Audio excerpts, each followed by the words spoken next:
Today we are going to start chapter number 9 aromatic hydrocarbons. Aromatic hydrocarbons के chapter में हम देखेंगे simple aromatic hydrocarbons के nomenclature को. इसके अलावा aromatic hydrocarbons का जो बेसिक यूनिट है दैट इज बेंजीन. हम बेंजीन के स्ट्रक्चर को, स्टेबिलिटी को और उसके रिएक्शंस, उसकी रिएक्टिविटी को इस चैप्टर में डिस्कस करेंगे. तो सबसे पहले स्टार्ट करते हैं इनके इंट्रोडक्शन से कि एरोमेटिक हाइड्रोकार्बन्स होते क्या हैं.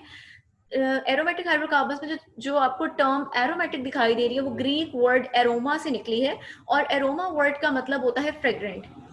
प्रीवियस टाइम्स में ये कंसीडर किया जाता था कि ऐसे ऑर्गेनिक कंपाउंड जिनकी कोई स्पेसिफिक कैरेक्टरिस्टिक, कोई ऑर्डर होती है, खुशबू होती है, उनको नाम दिया जाता था एरोमेटिक हाइड्रोकार्बन्स का.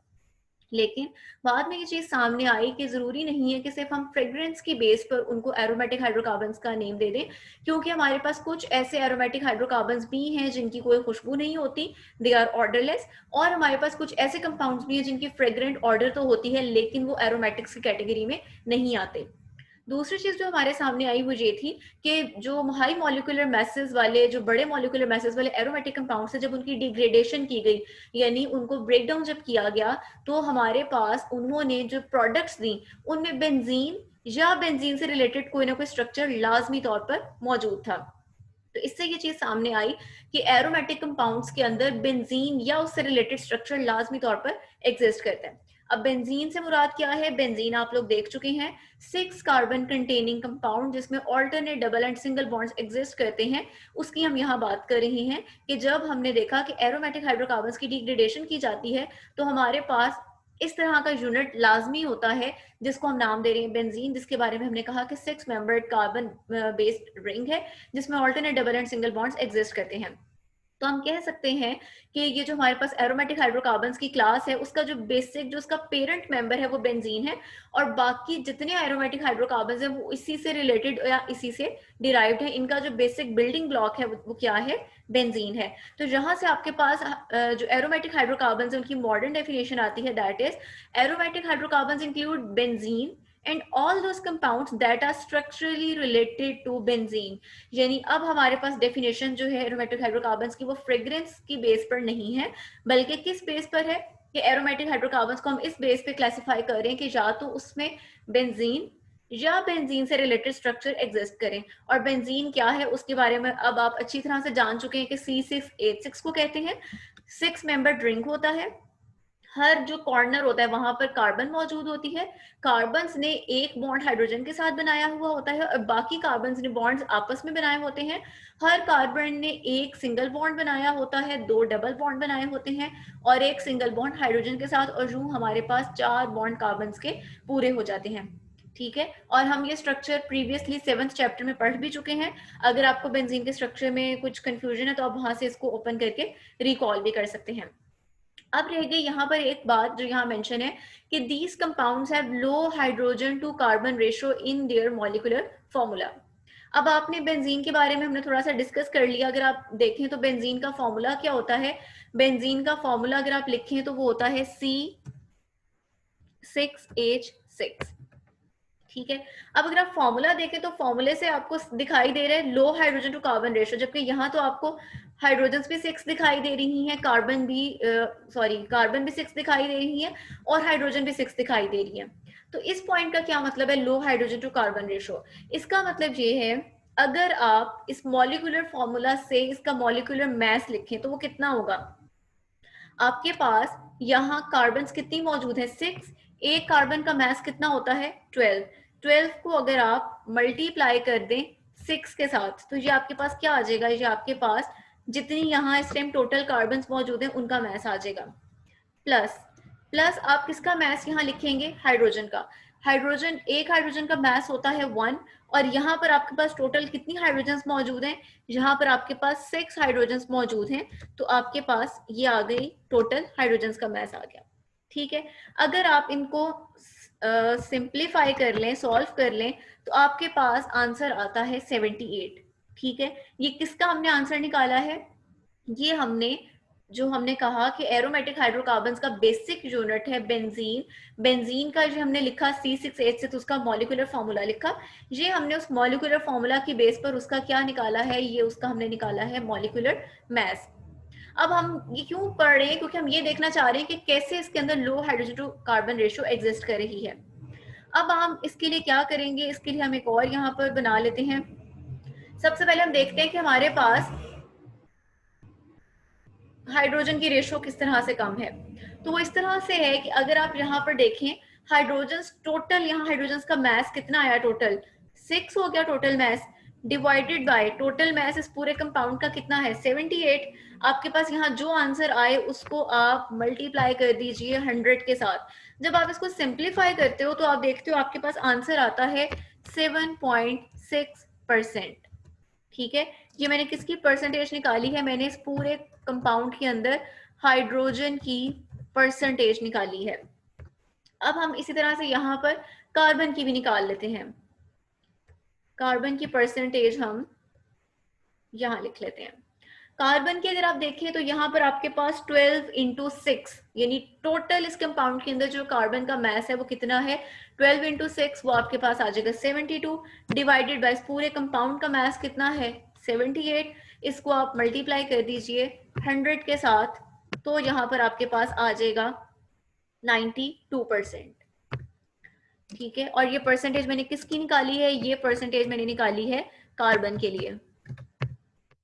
इसका मतलब क्या है, इसका मतलब ये है कि हमारे पास जो इस एरोमेटिक हाइड्रोकार्बन्स का बेसिक यूनिट था वो बेंजीन था, उसका मॉलिक्यूलर फॉर्मूला ये था, उसका मैस 78 था। इस 78 मैस के अंदर जो हाइड्रोजन की परसेंटेज है दैट इज ओनली 7.6%, जबकि कार्बन की जो परसेंटेज है दैट इज 92%।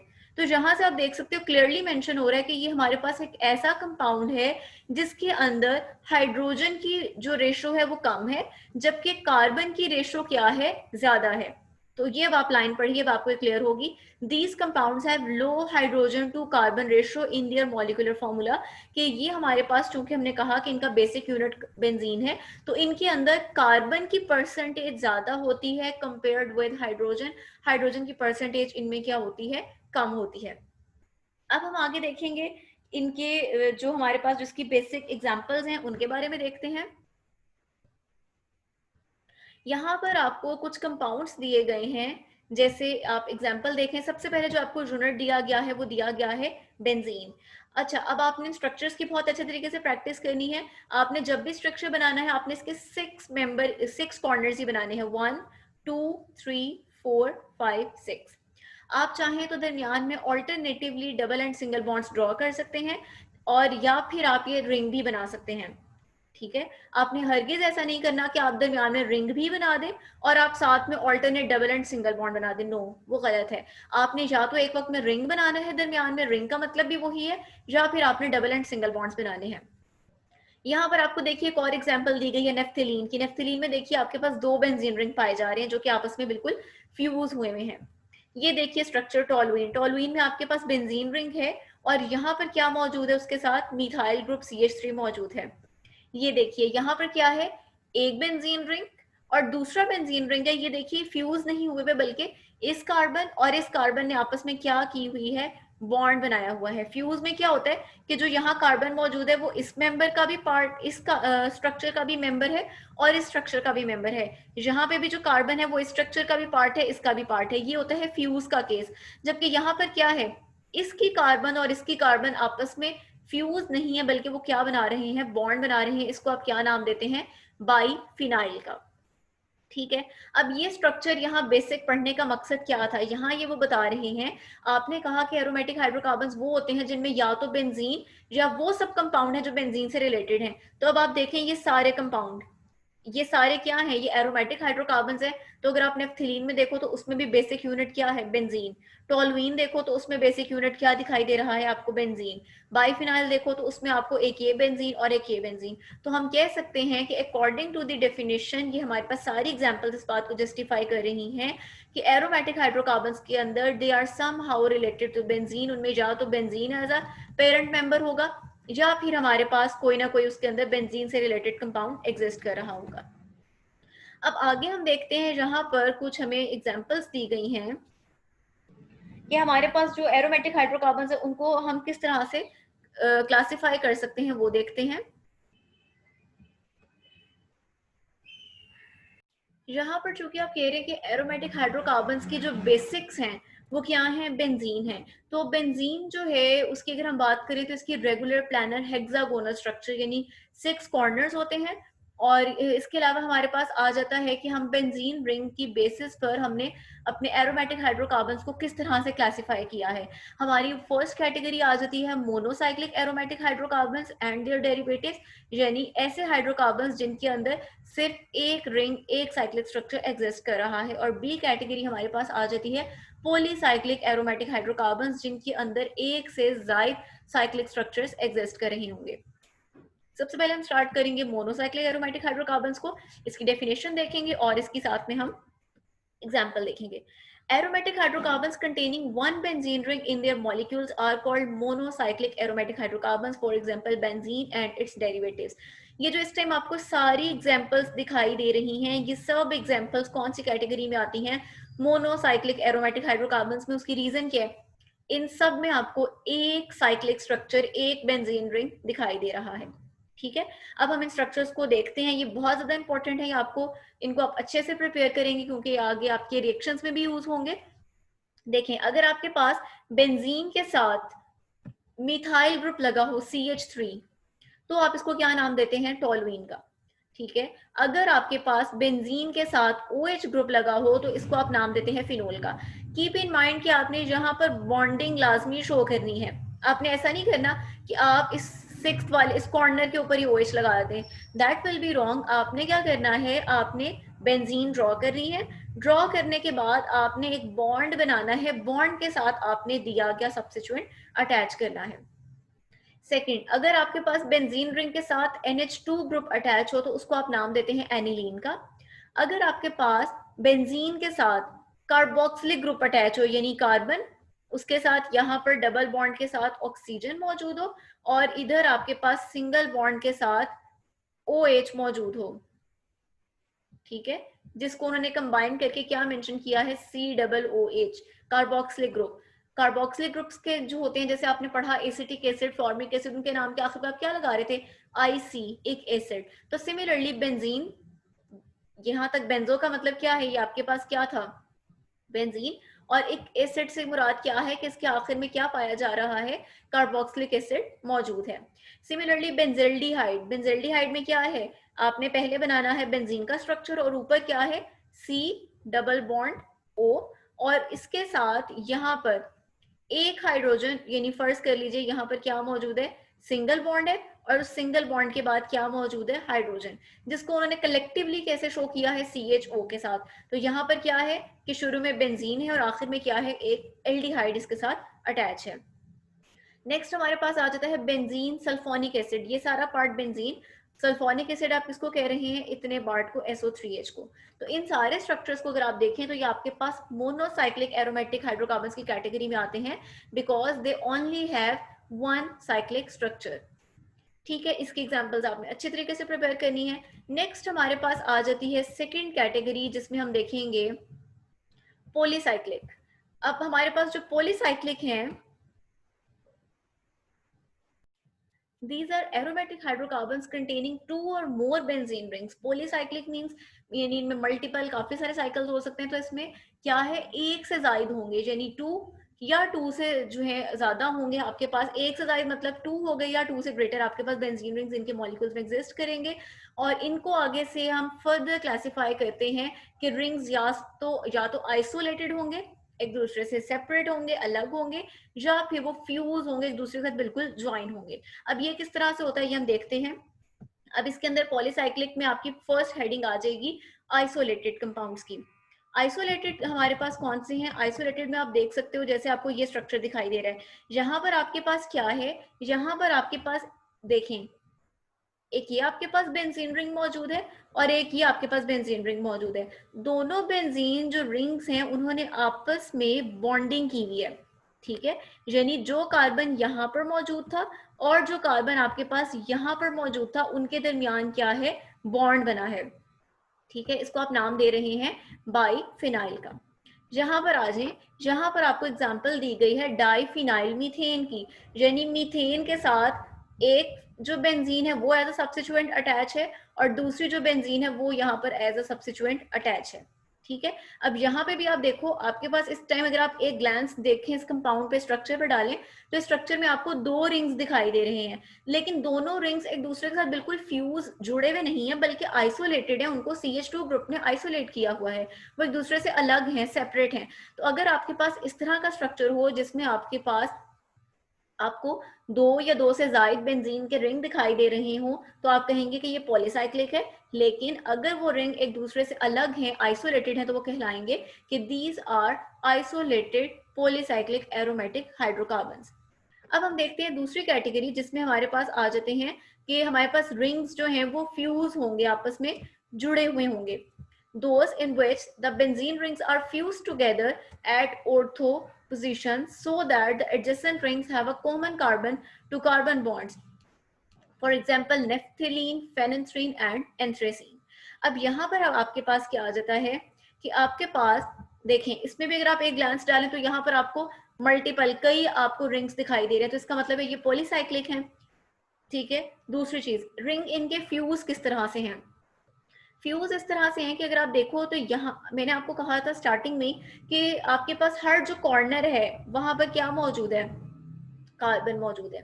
ठीक है, यहाँ पे भी कार्बन मौजूद है, इसी तरह से इस कॉर्नर पे भी कार्बन है, इस कॉर्नर पे कार्बन, उसके बाद यहाँ पर कार्बन, यहाँ पर कार्बन, यहाँ पे भी कार्बन है और यहाँ पे भी कार्बन है।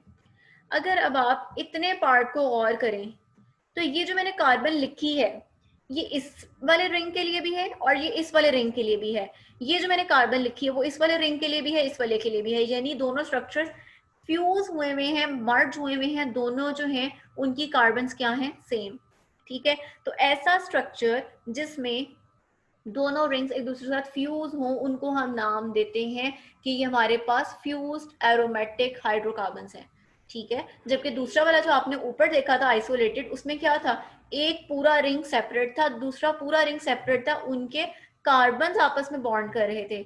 यहाँ पर क्या है, वो दोनों कार्बन्स जो हैं जो वो शेयर्ड हैं, वो दोनों ही रिंग्स का, दोनों दोनों वाले जो रिंग्स हैं उनका वो मेंबर है, वो आपस में सेपरेटली बॉन्डिंग नहीं बना रहे। तो that's the main difference between these both of these classes.